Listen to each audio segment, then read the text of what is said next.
are on our last grounding article, number 10, practicing self-love. We are on day 13 of building our personal constitution, which is a living, breathing document that has our boundaries, our standards, and our expectations for our own lives. And our grounding articles are the foundational emotional essence of who we are, because we got to be good here and here so that the rest of our personal constitution, the rest of our life, and the rest of any other aspect about ourselves is intact. We just talked about our self-worth, and I believe our self-love and self-worth are closely tied together. To be worthy is to be loved. To love is to be worthy. They're literally the same thing. While self-worth mainly focuses on identity and self-respect, self-love is about caring and compassion and patience for yourself. So my first question to you is, how will you show yourself compassion and patience? When you make a mistake, are you calling yourself dumb? Are you not allowing yourself or giving yourself a chance to retry? For instance, when I first started modeling, I of course needed to get my digitals because I was putting it out there. So I got some digitals, I got my portfolio updated, and I was really proud of my photos. But then an agent told me like, hey, these photos are not good. And I was so angry and mad that I spent that money, I spent that time for photos that weren't that good. And she said I was fine, but the quality wasn't.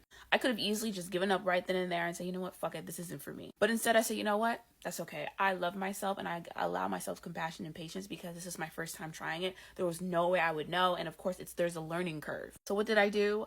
I found another photographer. I asked, hey, is this photographer good? They said yes. I booked with them. I saved up for it and I did it. And because I did that, it got me into a practice of looking at photographer pages and recognizing when a photographer is good or bad. Because when you first start, you don't really know. You think, oh, everything's good. Like, it's a good photo. Not necessarily.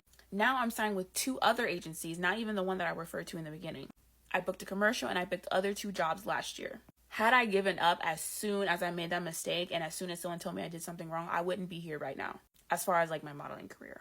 And I'm still working on it. There are still things that I'm practicing and building on, but I'm allowing myself wiggle room to learn. The next thing I want to ask you is, how will you show yourself care and nurture? You can definitely refer back to our articles 1 through 9, which we address how we interact with various negative emotions like jealousy and envy, anger, sadness, and all those other stuff. When you're able to care for yourself and to love yourself when you feel negative, when the world is against you, when things are down, you're good. People often say, you have to love me at my worst to get me at my best. Can you do that for yourself?